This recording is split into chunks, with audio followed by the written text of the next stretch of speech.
યુપીમાં સમયે ચોમાસાનું પૂરજોશ અને ગુરુવારે રાજ્યમાં જ્યાં ઘણા જિલ્લાઓમાં દિવસ ભારે વરસાદ પડ્યો છે. સતત વરસાદના કારણે ઘણી જગ્યાએ પાણી ભરાઈ જાય છે, જેના કારણે લોકો અવરજવર કરવામાં મુશ્કેલી પડી છે. નીચી નદીઓના કારણે પાણી જતા વિસ્તારોમાં જે રહ્યું હવામાન વિભાગમાં કહેવામાં આવ્યું છે. વરસાદનો અહેવાલમાં આજે એટલો 18 જુલાઈ પણ ચાલુ રહેશે. આગામી 24 કલાક સુધી વરસાદના તેમજ પવનો ભારે ઓરેન્જ એલર્ટ જારી કરવામાં આવ્યું છે. પશ્ચિમ યુપીમાં ભારે વરસાદના કારણે હવામાન વિભાગના જણાવ્યા અનુસાર પશ્ચિમ ઉત્તર પૂર્વના મોટાભાગના જિલ્લામાં આજે ગાજવી વરસાદ વીજળી પડવાની વરસાદને યુપીમાં ઘણા જિલ્લાઓમાં લલિતપુર, ઝાંસી અને મહોદા લગભગ 3 સ્થળોમાં ભારે પવનની 40 થી 50 પ્રતિ કલાક ગાજવી સાથે વરસાદમાં અનુભવ ફૂંકાયો છે, જે ચેતવણી જારી કરવામાં આવી છે.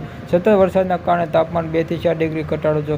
શનિવારે 19 જુલાઈ રોજ ચોમાસાની ગતિ થોડી પડી છે. હવામાન સામાન્ય રહેશે, પરંતુ 20 જુલાઈ સુધી ફરી વરસાદનો નવો તબક્કો શરૂ થઈ જશે. 23 જુલાઈ સુધી ચાલુ રહેશે, જે પછી ફરી તાપમાન થોડો વધારો થઈ શકે છે.